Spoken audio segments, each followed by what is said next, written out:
this week it's about enjoying your diving. We've learned about how to dive, all the implications of nitrogen and oxygen and planning, but now we're going to talk about actually enjoying the diving. Okay, so the module content for this week, we're going to be talking about different dive sites you can visit as an ocean diver, whether you're diving inland or you're diving in the sea. Different conditions, which we've already covered some of already, but we're just going to recap the conditions. Dive platforms, so if you're going in off the shore, if you're going in off a boat, the different types of diving, so even at the same site, you can have night diving, so day and night in Stony Cove is very different. You've then got wreck diving and diving on reefs, which we see more abroad. The responsibilities of you guys as divers, so the top one being marine conservation, so you should be aware of the impact that your actions can have on the marine life that you're diving around, and wreck protection, so there is laws around this and there is a BZAC policy in place for you to dive around wrecks. Don't worry, the police don't turn up if you touch it, but we'll talk about that later. And knowing how to plan, obviously I talked about planning before, but if you're going on holiday and you want to go diving, so I went on holiday with my friend in the summer and we went diving together, knowing how to plan for that and not relying on us to plan these things for you, and your skill progression then, so what kind of diving you want to undertake. So diving inland sites is what you guys will see from us most commonly. We use them a lot for training and building your guys' experience. So in Stony Cove, there's a lot of platforms for training, and then you'll get used to the site, so it'll be easier to build experience and confidence in there. Quarries, lakes and locks. So Stony Cove is a disused quarry. They're protected from pretty much the worst of the weather. They're quite sheltered with high sides and it's just a single body of water. And you can dive here all year round, really, so there's no change apart from the temperature. Yeah, all year round, so January through December, it's pretty much always open.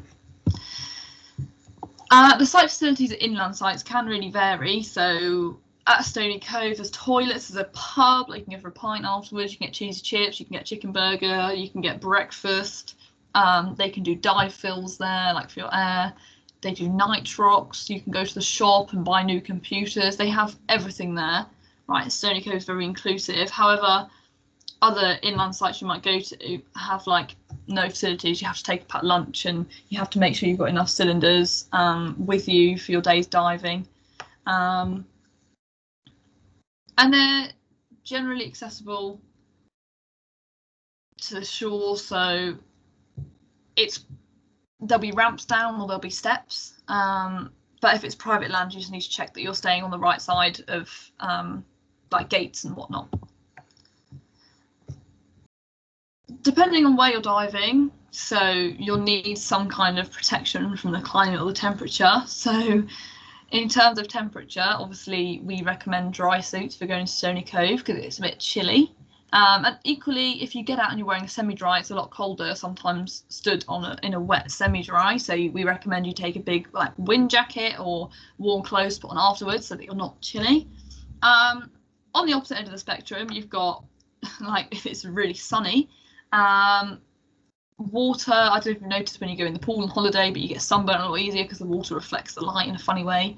So if you're wearing like a short wetsuit, there's like surface skin is one type of sun cream that we'd recommend to stop you getting sunburnt underwater. You don't want a wetsuit tan line. I can't say they're very attractive. And also wearing a full suit if you're diving somewhere that's got like jellyfish, for example, wearing a full suit will protect you from stings and things like that. So you've got, there you go, your thermal surface protection and then your sun protection. The surface conditions are generally quite good at inland dive sites, you know, despite the rain. Generally they're quite tarmacked and you're quite safe on the surface of the person. You can drive your car out to the edge and you'll be absolutely fine. The underwater conditions really vary depending on the site. So at Stony Cove, I would say the visibility is not fantastic. It's normally quite green, but you can get it on a good day. Equally, if you go to a place called Cappenray up north, the visibility is well over 10 metres any time of the year. So they're both inland dive sites with very varying underwater conditions. There can be currents present if there's an inlet or an outlet to the quarry or the inland dive site you're at, if it's a lake or a loch. If water rises and then water starts filling out to a separate outlet body of water, there can be currents present. And the water is generally colder than the sea. Stony Cove can get rather chilly, like 3 degrees, but the sea generally tends to be a bit warmer, surprisingly.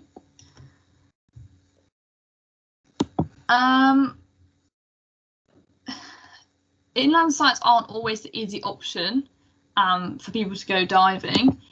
They can be dark, so down at 35 metres in Stony Cove, it's pitch black, and you don't want to be taking a glow stick, as Tom would know. They just don't work, and it is pitch black. You don't know which way is up, down, left, right, unless you've got a good torch.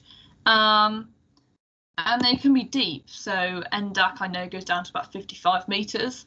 Whereas when we went diving in the Farne Islands, you go to the bottom at 25 metres and it's not dark, and nor does it get much deeper than that. The sea isn't always the deepest place to dive. You know, it can be relatively shallow. I think the deepest part of the English Channel is only like 60 metres or something. I can't remember off the top of my head, but it's not that deep as to what you might think it was.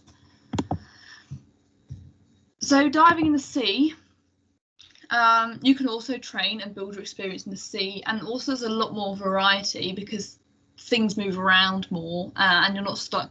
Once something's in an inland quarry, that's pretty much it. It's there for life. But the sea is a lot more changeable. The site facility of the sea can also be very different. If you go to a seaside town, there might be, you know, fish and chip shops and souvenir shops and whatnot, and public toilets and stuff like that. There's going to be a lot there. But if you're diving offshore in the middle of nowhere, obviously the facility is going to be very lacking. Then you've got to decide whether you've got boat or shore access. So some dives, you can literally walk along the sand with all your kit on, walk into the sea with all your kit on and just go for your dive. Other places require you to get a boat out to a dive site. So that's something you need to consider. The surface conditions, waves are formed by wind. I'm sure we've talked about this. So unlike Stony Cove, where the water's nice and flat, you will have waves to contend with, so the water depths can change. As the water gets shallower, the waves get higher, or you can sometimes see, if you look out on the sea, if there's like a reef or like a bump in the sea, you can see that the waves get higher there, and that's something, if you're popping up at the surface and expect someone on land to see you, they might not see you behind all the waves at the shore. And is there a safe entry and exit? So if those waves are massive, you might, if you're walking out, you might get knocked over. But for boat diving, if you get in the sea on rough waves, not an issue, but trying to get back in the boat if you're being jostled up and down, it's not very safe. So that's something you would need to consider also. And seasickness, being on the boat especially, some people get seasick. I'm not the best with the sea. Once you're in, it's generally better, but actually sitting on a boat can make you feel somewhat ill. If you feel seasick, if you're gonna chunder, for lack of a better word, the advice is not to dive, because you don't want to be feeling that grim at 20 meters. But generally, seasickness tablets can be taken before you get on the boat, and you'll be absolutely fine. They don't impair your diving at all. The underwater conditions of the sea. So more commonly, we see currents in the sea because of the tides. Does anyone know the two types of tide in the chat?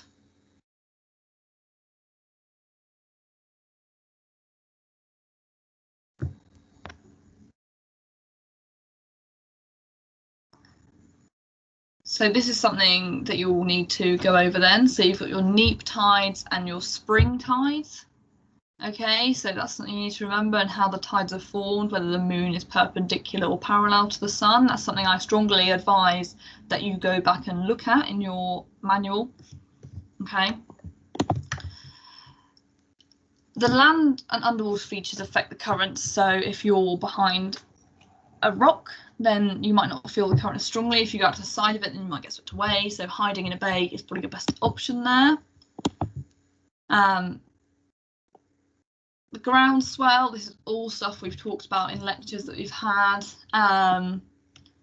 It's basically when you feel the waves from the surface of the water at the seabed, and that can also make you feel a bit seasick.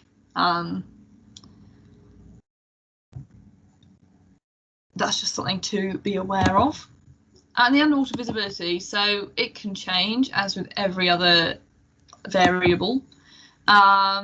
Depending on the recent weather or the season, if it has rained a lot and all the sediment from the land has washed into the sea, then the visibility can be worse.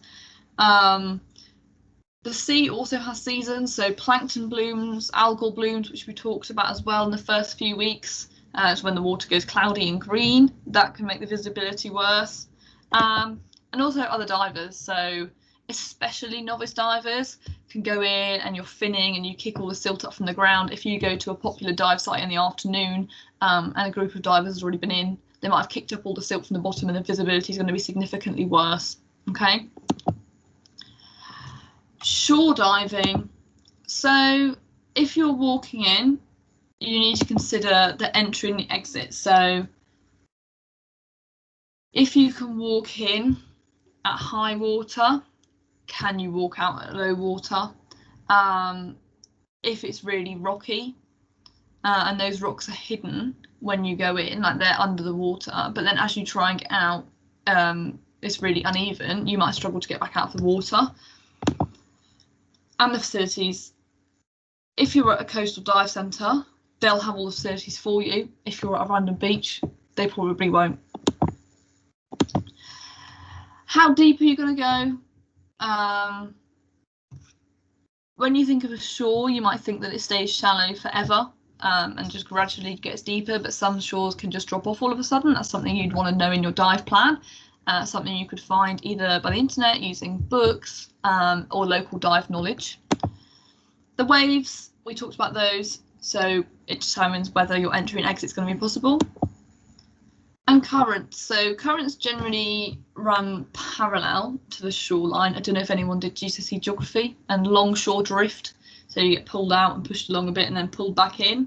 These currents that are pushing you along, you can go into the dive site on the right-hand side of the bay and feel like you've gone nowhere and then come up and you're on the left-hand side, or even worse, you've been pushed outside of that bay and caught current. So it's just something you would need to be aware of. So if we're not going off the shore, there's two different types of diving. So small boat diving, you've got your rigid hull inflatable boat, a rib, right?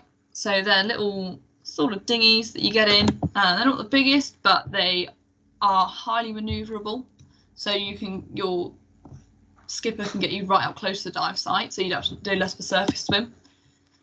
Pretty much unsinkable. So the RNLI will use ribs to go out and rescue people, and they use them for inshore lifeboats as well, so they're quite reliable. You get in and out over that inflatable tube around the edge, so you'll generally fall in backwards off the edge, so you'll sit on the edge and roll backwards, and then when you get back in, you generally take your kit off, hand it to someone on the boat, and then like hoik yourself out. Not glamorous, but it works. But you are open to the elements, so there's no shelter on a rib. There's generally like 6, 7 of you, 8 of you on this rib, all cramped together, all your kit in front of you. And they're very open. There's no shelter from anything. If it starts to rain, you're getting wet. And like I said, there's limited kit storage space, so some of it will be in front of you. You can't take everything in your kitchen sink on the boat with you. You need to be considerate of other people. If you want to take a packed lunch and spare bits of kit, you want to take a spare hood, a spare weight belt, you need to be considerate that other people will be taking that too, and don't take too much with you so you take up all the room. Going up from that, you've got small hard boats, so the top one's inflatable, then you're moving on to a small hard boat. You can see here they're generally a bit bigger despite being called small.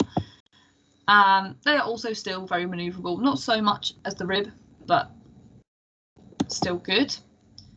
they're a good diving platform, so you'll have more kitting up space to put your kit on. You won't be like sidling around each other. You might have like a little seat that you can put your kit on to put on. So you can either roll off the side of these, despite the sides being higher, or there might be like a gate at the back, like a bit of the railing comes down and you can do a giant stride, which is what we practice normally. And you can get in that way. So you won't really be climbing up the side of these because the sides are a lot higher. There'll either be a ladder at the back that you can climb up, or some of them might even have a diver lift. I mean, they're fantastic. We had one in the Farne Islands. You basically stand on a little platform and it brings you up to boat level, and then you step onto the boat. It's a lot easier. Not all of them have them, but we try and look for ones that do, because it makes it a lot easier for everyone involved. It means you have to hike your kit up onto the boat. And it does offer some protection from the elements. So as you can see, there's like a little, I don't know what you call it, like a cockpit almost, that the skipper sits in, and there is a little bit of shelter from that. And you can also, there might be storage under the seats where you can put your dry clothes and your lunch, so they're not in the way and they don't get wet. Some of them might have toilets, so in nautical terms it's called heads, but there might be a toilet on the boat. I mean, winner if there is. If you're on there all day, you need the loo, then there's a toilet for you, which there isn't on a rib. And refreshments, some of them might have a little kettle, they might have a little mini fridge. You know, you could be really spoiled, especially when you're on holiday. Sometimes they have like a fresh fruit selection, normally melon, but they normally have like a fresh fruit selection they whip out halfway through, and you're like, oh, cracking. Diving from a rib, they can be towed on the back of other boats to take you somewhere. So the big boat can be taken most of the way out, and then you can all jump on the rib with just your dive kit, and then that can get you to accurately the place where you want to be. They can reach inaccessible sites, so places that big boats can't, these little ribs can. They can reach offshore sites, so they're very speedy and nimble, so they can get offshore very quickly. And they can also provide safety cover for divers, so they're little and they can stay around, and when they see you pop up, or a DSMB, and they can patrol the dive site and basically ward off other bigger boats that pose more of a danger. The disadvantage of these, they have to, you can't do a multiple dive day on one of these boats. They need to go back because there's not enough room. If there's 8 of you, there's not enough room for 16 cylinders, especially for taking 15s. There's just not enough room, so you're gonna have to do one dive, come back, swap out all the cylinders on the boat, and then go back out again. And they're very open to the elements. So like I said earlier, if you're in a wet semi-dry or a wetsuit, then they recommend that you take some like windproof clothing or something warm to put on after your dive, because you're very susceptible to the elements out there. Limited places to store your kit and your lunch and whatnot, and limited space to do kitting up. Normally it's kind of everyone helps each other. So it's one person at a time that can kit up. And you take your own lunch or hot drink or whatever you're taking with you. You take your own. The small hard boat has its own advantages, most of them similar to the rib, reaching the inaccessible coastal and offshore sites. Your skipper will have more local knowledge. Within BZAC, you can actually do your own rib operator course, so we could qualify someone in the club to drive a rib, and then we could just hire the rib, and you don't need a skipper, they can just take you out there.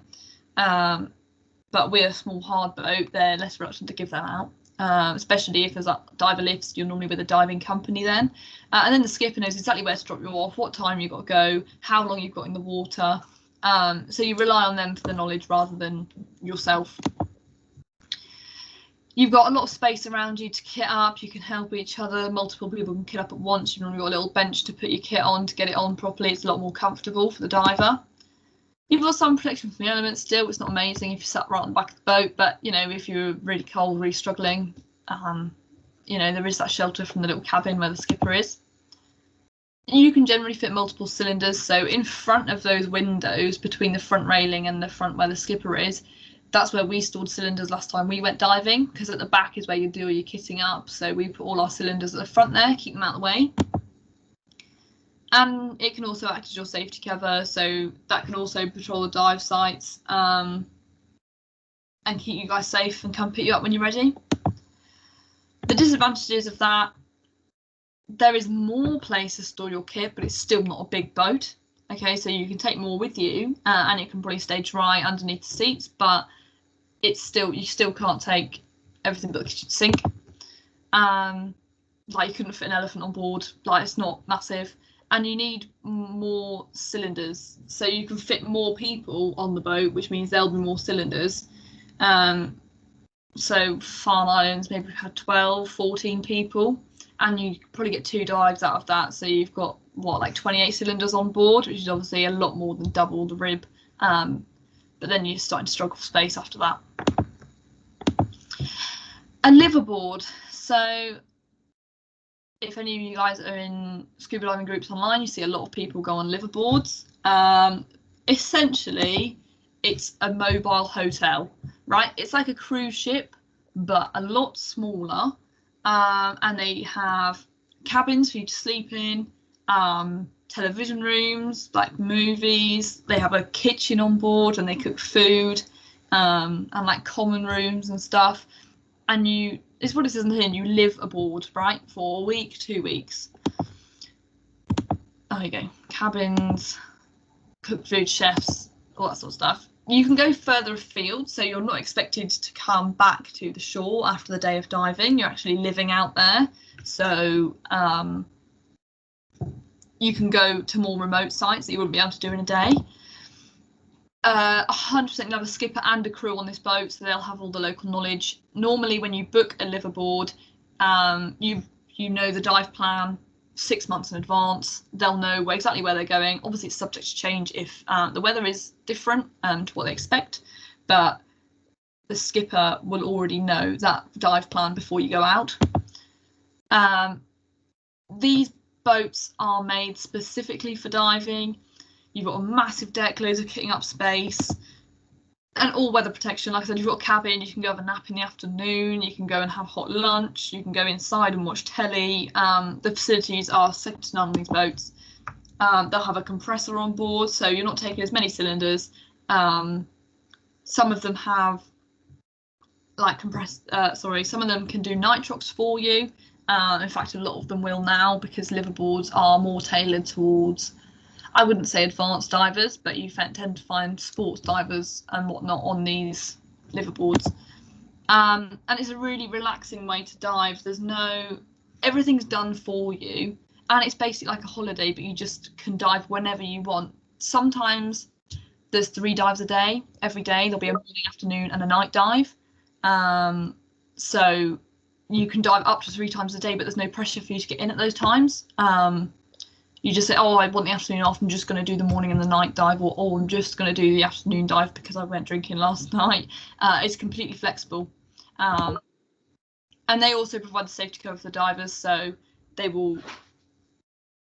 they sometimes have a small rib on the back that they can put in the water, but generally this dive boat, because all the dives are planned and the timing's set, they can just wait around for you to get back out again.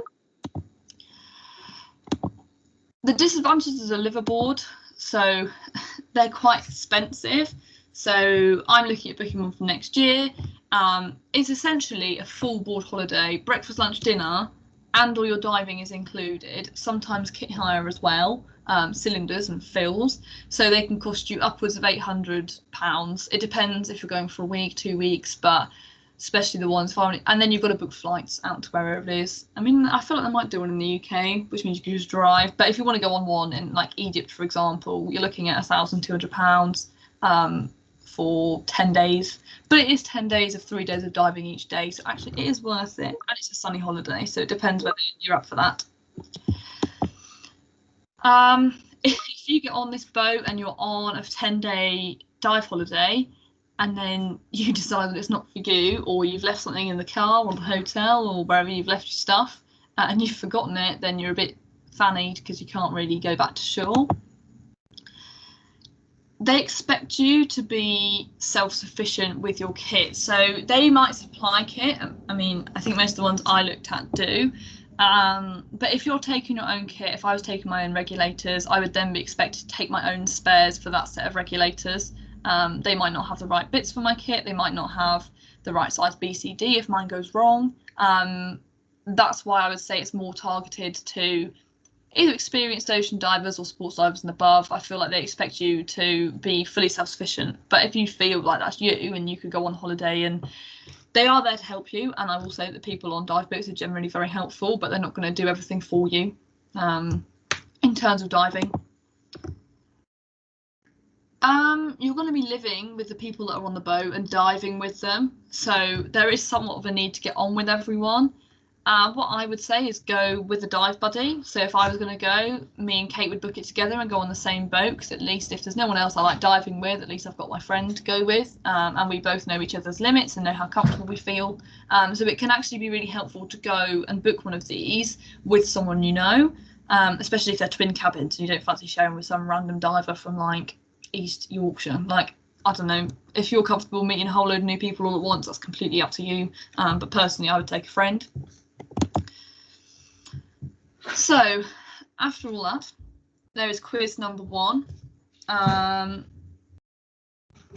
first question is, what are the advantages of diving from a rib? But before you answer that, can you put what rib stands for in the chat and then answer the question?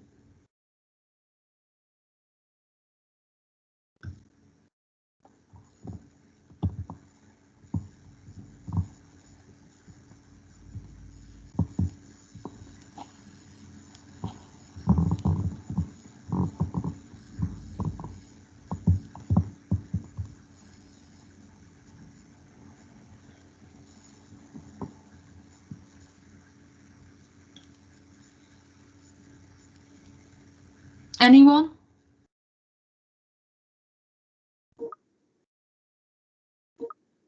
Okay, cool. So a rigid hull inflatable boat is what a rib is. So what are the advantages of diving on that as opposed to, let's say, a liverboard? Why would you rather go on a rib than a liverboard?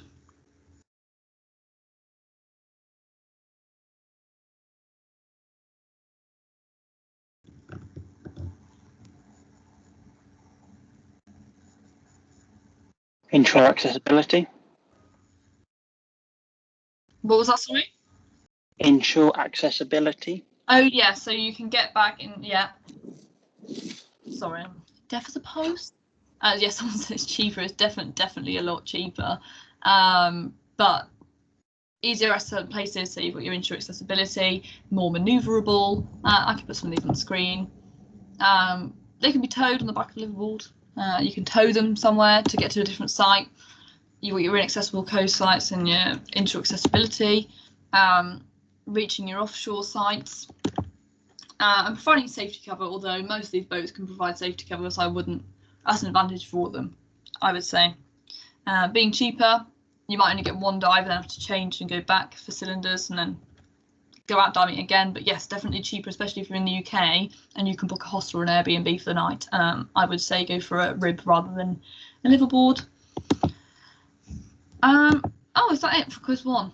Right, that wasn't very questionable, but I feel like if anyone's got any questions about that first half of that presentation, it's basically just about what boats you can dive from and what the options are for you guys going forward and planning trips. But if anyone's got any questions about boat diving, feel free to ask them either now or I'm going to mute myself and Tom's going to carry on with his presentation. Just ask them and I'll stay around in the chat for you guys. So Tom, shall I stop presenting and you can? Yeah, please, if you can. Share my screen.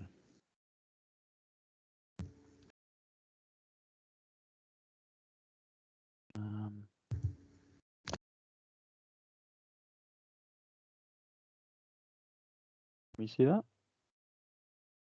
Yep. Okay, cool. Just for that in me.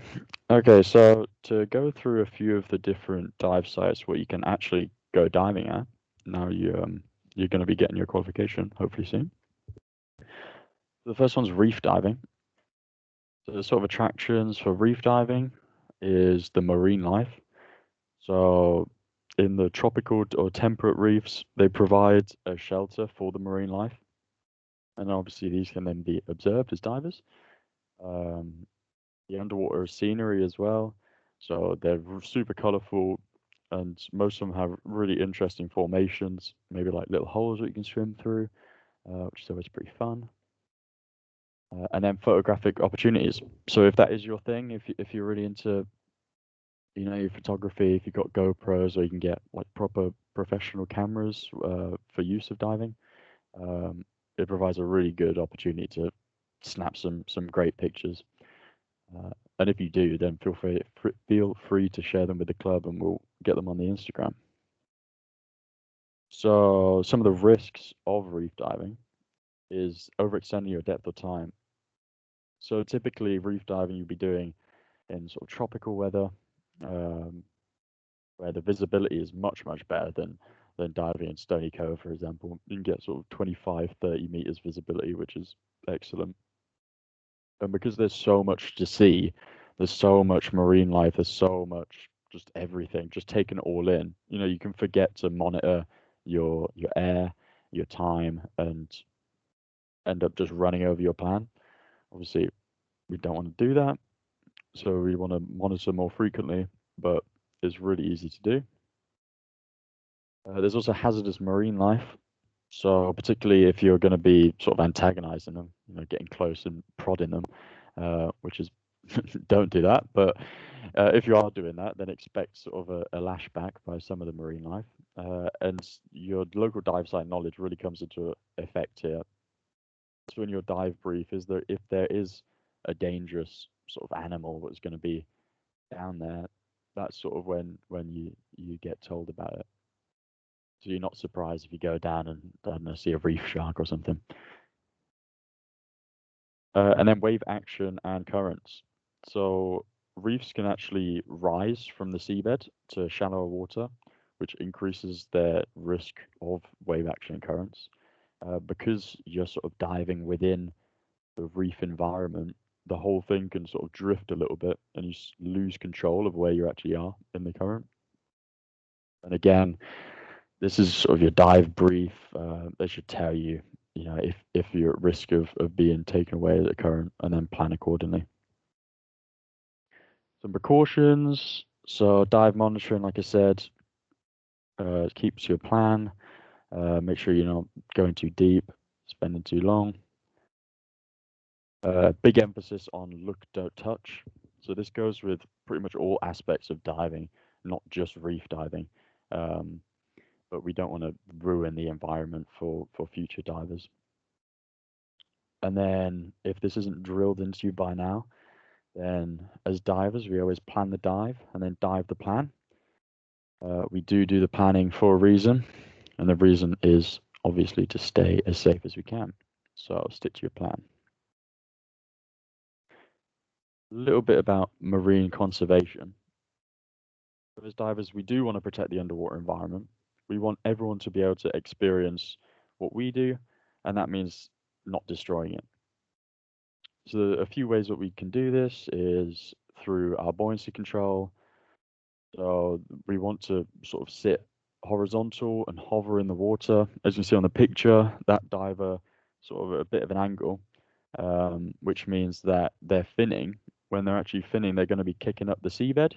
If they were diving at a reef and they were diving at that angle, they could be kicking the actual reef structures and be destroying the reef behind them, and they wouldn't have any idea because obviously they're facing forward.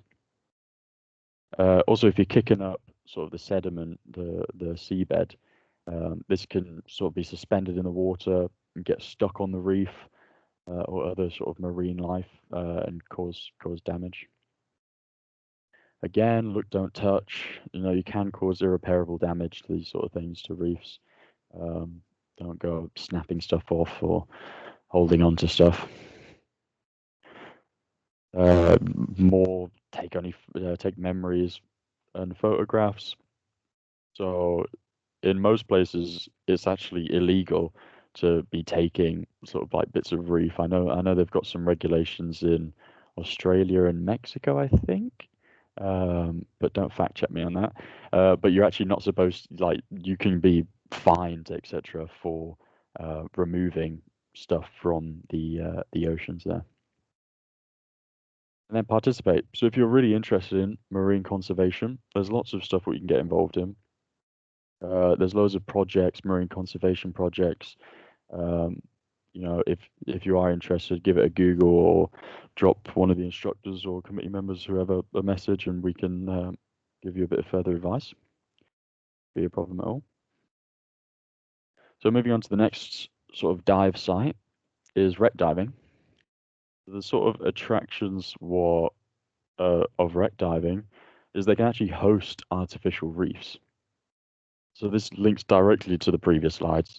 Obviously, with the reef, it then brings more marine life, more stuff to look at, more stuff to enjoy. There's also the underwater heritage of the dive site, so it can add to the experience. So I know in Scotland there's a place called Scapa, which just off the port there's loads of German World War One Navy ships what were sunk there. You know, it's just pretty cool being able to go down. Like they've actually got some sort of historical importance. So yeah, it can just a little bit more interest into your diving. And then again with the photographic opportunities, if that's your thing, wrecks are super cool to get photos of. You know, you can get cool rays of sunlight down on them through holes, and loads of opportunities in there. And then I'm not sure why it's not on the slides, but to address the elephant in the room, you know, the attraction of wreck diving is the wreck. Most of the time you're going down to see the wreck, not to see an artificial reef, but maybe that was just a given. So yeah, the potential risks of wreck diving. So it was mentioned in the previous lectures. So fishing nets and lines, these things can get caught on the wrecks. So it's making sure you've got your line cutters, knives, because this is an entanglement hazard, which was mentioned in previous lectures, if you think back. They can also be silts. So depending on how, like where the location is of the wreck and the age of the wreck, so how long it's been down there, there can be quite a large collection of silt in the wreck. So if you're swimming along and kicking up the silt, you got to be aware that if you actually go inside of the wreck, you might not be able to see the exit when you've kicked up all this silt. So there's equipment what we can use. We can use distance lines if that is the case, and you get introduced to that more in the sports diver course. Next, we have overhead environment. So an overhead environment is one which is preventing our ascent. So if there is like overhanging metal, maybe, which you can swim under or through, you know, this is going to prevent our ascent. If there was an emergency, we can't go straight to the surface. We're going to have to do something about it. Swim out, swim away. As an ocean diver, we avoid these sort of at all costs. You guys aren't really trained. In fact, I'm not really trained. You need quite specialized training to actually go inside some of these large wrecks. Obviously, it's a confined space, so you can't just go in there and expect the best. So as ocean divers, we avoid this. You know, you can swim around them, enjoy them, but don't go inside. Yeah, unintentional wreck penetration. So that's just accidentally swimming inside of something which quite trained for. So the decay of the actual wreckage itself. So loose sections on the boat. They could fall, they could trap or injure the diver. Again, sort of sharp edges. So if you're swimming along and maybe your buoyancy is not quite spot on, and you hit into a sharp object, you know, this can cut you, it can cause abrasions. If you're diving in a dry suit, which you probably will be if you're doing a wreck dive in the UK, you know, it could actually pop your dry suit and throw your buoyancy off completely. And you'll also get quite cold, it's quite quick. But it's another thing to be aware of. Then rust and visibility, linking back. There's also munitions. So not something regularly thought of, but if you're diving an old, I don't know, World War One, World War Two ship, what was actually like an attack boat, actually carried munitions, you know, these things can actually be live still. So we do not disturb them at all. we do not bring them to the surface. You know, we keep our distance. We don't play around with dangerous stuff like that. It's a bit of a given, but it is to be mentioned. So precautions. So bring a knife, bring a line cutter. Talked about this in previous lectures about the risk of diving, what to bring.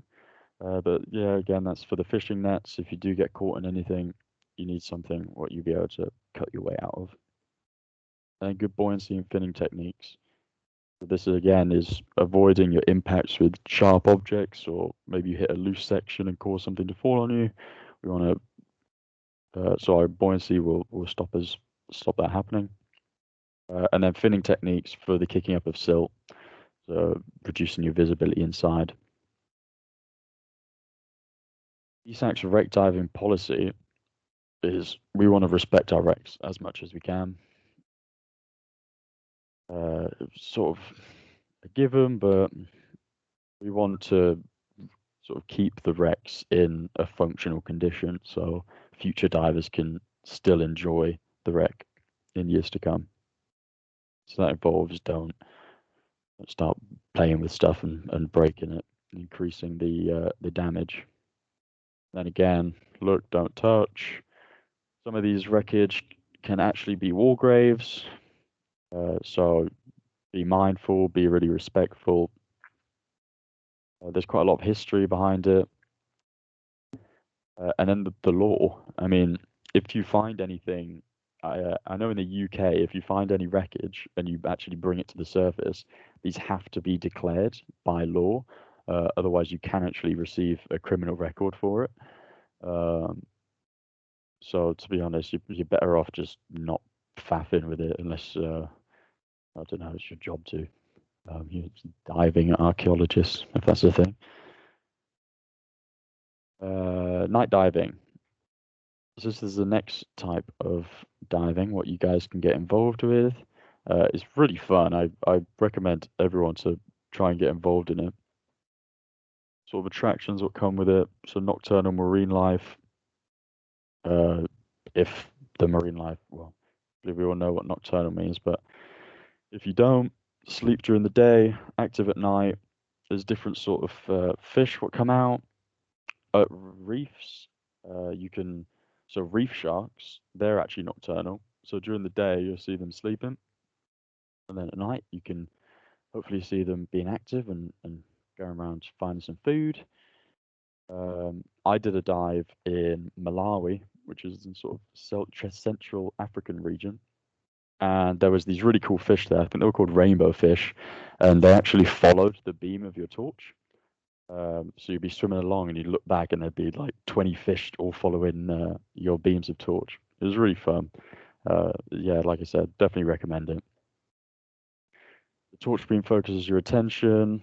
Obviously, all around you is going to be dark, hence it's a night dive. And then enhanced colors. So with the torch, because you're bringing down a direct source of light, you're not going to be experiencing the loss of light of the sunlight getting through the water. So the potential risks what come with night diving, we have separation. So obviously it's going to be dark, so your visibility is going to be heavily reduced. So it's much easier to lose your buddy. But in a way, it's actually kind of easier to follow your buddy because if you've all got torches on, then you can follow the beams of the torches. So it works kind of both ways, but something to be aware of. And disorientation. So it is easier to be disorientated when your vision's reduced. In the night dive, you can only see where your torch is. So if you are sort of likely to become disorientated, then maybe call off the dive. Maybe it's not quite for you. Some of the precautions. So a torch is a given. We cannot see in a night dive without a torch. But we also need to be bringing a backup torch. If your torch dies, if your torch breaks, and you're down at 10, 15 meters, it's going to cause problems. Torch signals. So in the dark, obviously we can't just start waving our hands at people, they're not going to be able to see. So we actually need to start shining our light at our hands when we do our signals. There's also a range of special signals what you can do in the dark, but they'll be covered if you do a night diver course or when you actually do one. You sort of pick them up as you go along. It's whatever's convenient for you. Avoid shining in the eyes. So if you're shining your torch at your hands to do signals, try and avoid the actual other diving and try and avoid your buddy. It's not nice to have a light directly in your eyes, especially with diver torches. So diving torches are super bright, most of them. If you get one of them in your eye, it's definitely going to throw you off. And then surface lights on shot and kit. So these things are essential if you're diving from like a boat. More importantly, you need to know sort of where your entry and exit points are. Also for the boat itself. So when I went night diving, the boat actually had like a spotlight, which was super bright. You could see from the bottom, dead easy to see. Yeah. The next type of diving is holiday diving. So a bit different to the UK. Some general points is you might actually be asked to do a checkout dive. So even though once you've completed your sports diver qualification, it gets you, you're able to go down to 20 meters. Sometimes the sort of the wherever you're diving might ask you to do what's called a checkout dive. So this is where they can discover your experience as a diver, sort of independent of your qualifications. So they're just trying to see, how your buoyancy is, how, I don't know, maybe your gas consumption is to try and pair you up with a similar buddy. So it's just to be aware of that. Don't feel sort of, I don't know, threatened if they ask you to do it. It is kind of a common thing. I mean, I've not been asked to do one, but again, be aware of it. Holiday insurance. So diving in the UK, we all have our BSAC membership, or hopefully we do. Otherwise, contact one of us and we'll get you sorted out. But BSAC membership offers you diving insurance all throughout the United Kingdom, so we don't really have to worry about it here. On holiday, that membership does not cover you, and your holiday insurance might not extend to scuba diving as a sport. And if it does, it might not actually cover to some depths. So you might not be covered under insurance if you go under 30 meters, per se, or maybe if you're using nitrox. So your holiday insurance will only cover if you're using air. So it's something to check if you are diving abroad, and then be aware of local regulations. So these vary from place to place, and you should be briefed on local regulations when you're signing up from the dive center. I know, for example, in Mallorca, you actually had to buy sort of extra dive insurance. It wasn't covered under any sort of holiday insurance at all, or at least it was a few years ago when I was there. Diving with other dive organizations. So as a club, we are a BSAC organization, so the British Sub-Aqua Club organization. There are a few different agencies. The most common one you probably see is PADI. And these different agencies can use slightly different signals. This should be sort of highlighted in your briefs. Go through the basic symbols. They're relatively the same. There's maybe very, very minor changes to these sort of signals because they need to be universal in a way. But something to think about. And also, if you're going to do training abroad, if it's a PADI center, then it's going to vary a little bit because you guys are going to be BSAC qualified. You can do crossovers, but it's just something to be aware of, and not to sort of self-promote BSAC, but PADI is quite an expensive way to get into diving, so expect maybe a bit of a larger course if you do choose to a larger cost. Sorry, if you do choose to continue your training abroad. On holiday, there might be a bit more group diving. So because the visibility and the temperature is a bit better, you might go down in really large groups. This is not uncommon. Then qualification card and logbook. So once you guys complete this course and we get it sent off, you will receive a qualification card. So it's just a case of making sure it's in your wallet, making sure it's in your purse, so you can prove that you actually got this diving experience you're claiming to have. And also with logbook. So if you go on, I don't know, maybe some liverboards, they might require you to actually have a minimum amount of dives. So you need to have sort of 20, 30 dives to actually be able to go diving on this liverboard. It's just sort of an experience sort of note. Maxing, so on holiday, even though we might all consume a bit more alcohol or recreational drugs, but you know, we should know by now the hazards of doing these sort of things with diving and the consequences of it. And then dehydration. If you're in a really hot country, you're going to get dehydrated quicker. So obviously drink more. Equipment, hire or take. So cylinders and weight. Probably not going to take it abroad with you because if I'm being honest, it's going to be a bit of a bitch to take on a plane. But you know, if if you want to, I guess you probably could arrange it. If you are bringing your kit, Amy mentioned earlier, making sure that you're self-sufficient with it. And then if you are actually going to hire your kit, make sure you sort of emphasize your buddy checks. So as a club, you guys are all reassured that we check and maintain our gear quite thoroughly. Abroad, might not do these checks as thoroughly. So making sure you're doing your buddy check, making sure everything's functional and working is really important. And that's why we do our buddy checks. There's not much longer to go. I'll try and get through it quickly. So holiday snorkeling. Can I just make a point about the marine life on holiday? Yeah, go for it.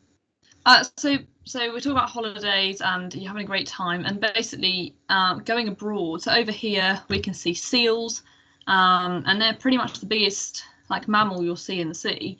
But if you go on holiday, you can go on a manta ray night dive in Hawaii. You can go off to the Red Sea. But if you go somewhere like Indonesia or Thailand, or there's some islands in India, there's actually like more obscure animals that you can see right out there. So like off some certain islands in India, elephants actually get in the sea and swim around with you, and you can scuba dive with them. So it's not just going out to see more marine life. So obviously, if you've seen in Bali, they have pigs. In India, I've said they've got elephants. There's other massive and like deers and stuff all go swimming, and you can just see so many different things. So I love going on holiday. That was my point. Yeah, cheers. Yeah, you never know what you can see in the water. See some really strange things. Okay, so holiday snorkeling. On to the next sort of type of diving. So we don't actually always have to use a scuba gear. Obviously, now you're qualified to use a scuba gear. I'd probably stick with it because it's much more fun, in my opinion. But there is another branch of diving, which is called free diving, which is where you ditch the tank, ditch the jacket, just go down with a snorkel, and you just dive down on one breath. There's a lot to it. Won't get too far into the details, but it's to do with slowing your heart rate with various meditation techniques and whatnot. But if you are doing it, then it has the same considerations for shore diving, small boat diving, liverboard diving, and reef diving. You know, it's the same sort of things what we've talked about, regardless of whether you've got scuba kit or not. A bit of health and safety. So you do a one up, one down system. So when you're in your buddy pair, one person swims down, because your buddy's going to be at the surface, make sure that you're safe, nothing's happened, and then you rotate that. And then tropical snorkeling. So, you know, you can get sunburn protection even in water. The water reflects the sort of rays of sunshine. So it is very easy. Just another thing to be aware of. So actually progressing your diving. So the best way to progress your diving is obviously to go diving. It's a bit difficult this year, obviously with all things COVID. But if you have been keeping up with the news, it's looking quite optimistic. Hopefully, we can get some more recreational dives in semester 2. We'll keep you updated on that, but it's just a wait and see sort of process. Diving is about having fun, gain more experience through diving, developing more skills, increasing confidence and awareness. These things will just pick up the more you go diving, and then dive with different people, meet with like-minded people who like scuba diving as well. And then your further training opportunities for diving is, so next year you'll be able to, well, hopefully you will, but you rejoin the club and you can do a sports diver qualification. Sports diver qualification is a pretty fun sort of course to go on. It teaches you a bit more about so the sort of different equipment you can take. So you get taught how to use compasses underwater for navigation. You get taught how to use DSMBs. It's quite fun. Definitely recommend it. Hopefully we'll see some of you guys there next year. And then you can also start doing skill development courses. So currently we don't really offer these as a club, but if we get lots of interest for one, we could look at trying to run one. These things can include buoyancy and trim workshops, marine life appreciation, wreck appreciation, boat handling, and loads of other courses. There is a course which is, I think it's search and rescue. I've heard really good things about that one. They teach you a bit more about compass work and teach you how to use lift bags to lift up heavy objects underwater. Stuff like that. But yeah, if we do get quite a lot of interest in specific ones, then there is the potential of being able to sort of run these courses. But the emphasis is sort of on the core courses, ocean sports and dive leader. Expedition diving. So BSEC encourages fully trained divers to go diving with their branch, get your experience up, keep diving, and do challenging and interesting dives. So expanding that range. Hopefully we can get to the Farne Islands, which is a really cool experience. Go swimming with some marine life, which you don't really get at Stony Cove. Obviously with the branch, we try and organize the trips. We try and go to Stony.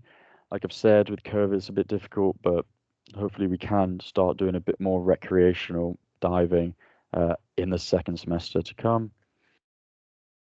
But loads of, if you message any of the instructors, we'll be more than happy to go diving.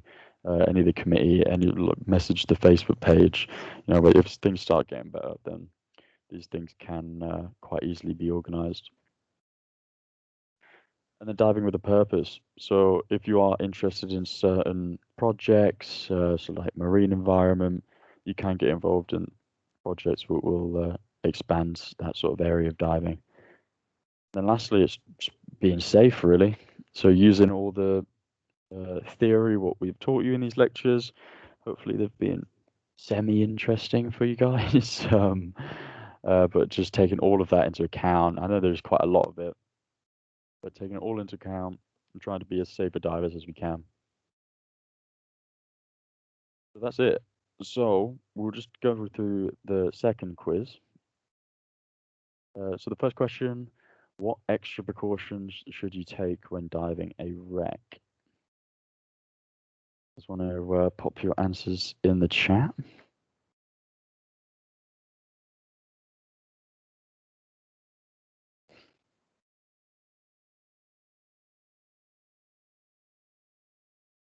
Give you a minute or two to get your answers in.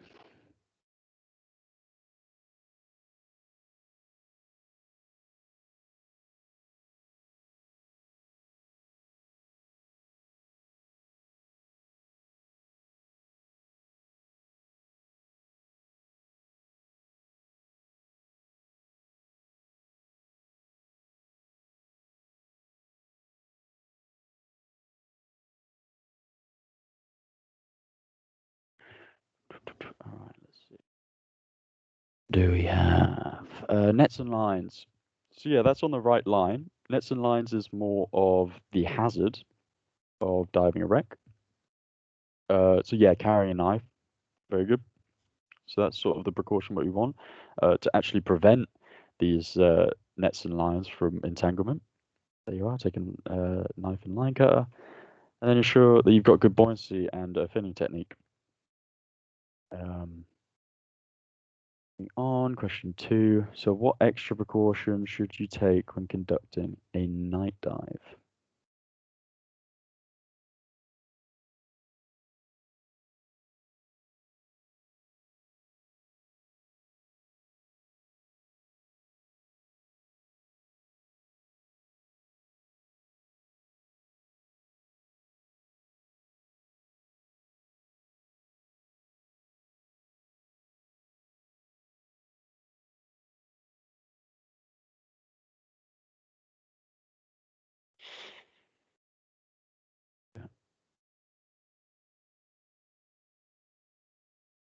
Let's see, what do we have? So torch and a backup one, perfect. That is top priority for night dives. Going to be very enjoyable if you can't see anything.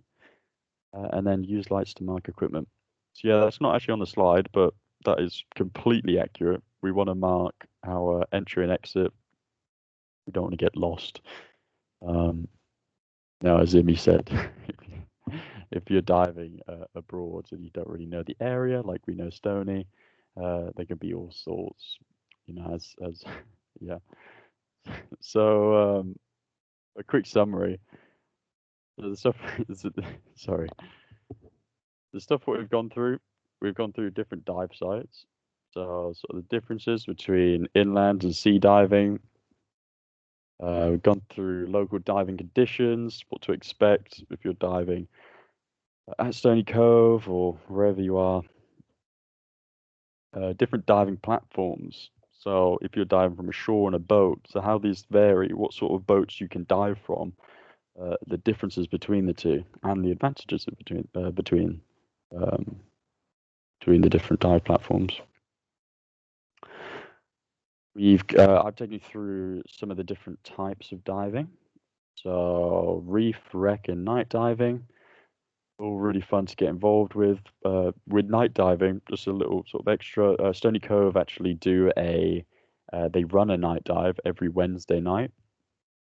So once we've got our training done in the pool, that can actually open up an opportunity to maybe do a night dive at Stony Cove. Again, this is all COVID pending, but something what could happen.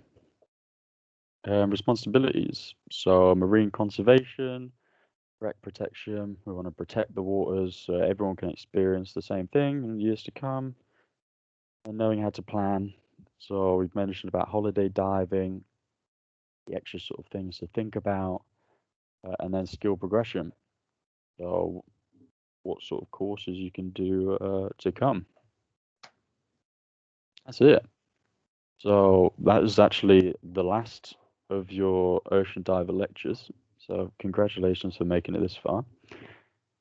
As Imi said, we've got the test to come, which you'll find out a bit more about in the next few days or weeks. I'm sure it'll be mentioned in the Facebook chat, so make sure you keep an eye out on that. You'll get an email. So if you're not on Facebook or you're not up to date with the Facebook stuff, we'll also email all the important dates and training dates out to you. And if you don't have Facebook, email me or Barney or Tom or anyone just to let us know what's going on. I've had a few emails already, so just keep us up to date with what you're doing and we can get you in the water and get everything sorted. Cool. Cheers, Tom. I don't know what you've said so far about the theory test, but I thought I might just interject and address the elephant in the room. Obviously, the next step for you guys is to be doing the theory test. We haven't got a solid plan on when to do that yet, just because with COVID and everything, we're not sure how training is going to plan out in the next couple of weeks. We figured it might be helpful for you guys to do a kind of revision session. If that's helpful, hands up, just so we know who might actually be interested in that. We'll just go over some of the main points and kind of calculations of gas planning and that sort of stuff. So if that's helpful, just put your hands up in Teams. If it's not something people are interested in, that's fine. We'll just crack on and do the theory test. I'm not sure, Tom, if you said what the theory test involves and the format of it. It wasn't, but I can quickly If you want to, yeah, go ahead. So yeah, the theory test, it's not a hard sort of thing to go through. It's nothing to stress about. It's just a few multiple choice questions. Do you know how many there actually is? Like 20? I think it's something like 35 of them, something like that. Yeah, so 35 questions. There is sort of a pass mark. I think it's 27. It's not as hard as it sounds. It just takes a little bit of revision, looking back at your notes. And yeah, if you've got any questions about it, then let's go away. Yeah, it's fairly, I'm not going to say easy, but it's fairly self-explanatory. It's all multiple choice, so you can always guess. And we get plenty of people each year passing by the skin of their teeth because they guessed one of the answers. So it's not the worst technique in the world. It's split into sections, which makes it a little bit more tricky, but it does mean that once you've passed one section, you don't have to pass it again. So, it's a little bit easier in that respect. You can retry it as many times as you want. I do believe there are online practice tests available. We'll try and find those and put them in the Facebook group for your reference, and we'll probably include them on any sort of emails that we send out regarding this as well. If people aren't that interested in a revision session, that's fine. We might try and run the theory test next week then. We'll have to see what happens with the AU and everything. If not, we'll have just a week break, and so you guys can kind of revise a little bit. Is there anyone here who doesn't have their training pack? Can you just chuck your hands up just so we know how many we're looking at having to supply training packs to? No one. Fantastic. Okay. Brilliant. In that case, you guys have got everything you need for revising for this. All the information's in your training pack with the student manual. So have a read through that before you do the test, and you should be all right. That's everything from me. So cheers. Great. Well, cheers, guys. And again, congrats for getting the end of the lectures. Apologies I had to be online, but hopefully we got the information across. And then, yeah, hopefully we'll get you in the pool. Are people not able to put their hands up or something? That would explain why I had zero interest in a revision session. Okay, so if you haven't got your training packs yet, they're currently locked away in our kit store, which we can't get into because of lockdown. Once that's been lifted and we're able to get into it, we will meet you at the kit store and give that to you. If you've moved home by then, we're happy to post it, but you will need to pay the very small postage fee that we need to. It looks like people can thumb up comments. So if you want to go to a revision session, just give Dan Smith's comment a thumbs up, just so I have an idea of numbers. For some reason, either I can't see people putting their hands up or people can't do it. Classic Teams being useless. Okay, so we've got a good number of people. Right, in that case, I will run a revision session. I'm not sure when. I'll post it in the Facebook group, and we will send an email as well to let you know. So it'll either be next week or the week after, something along those lines. And we'll go through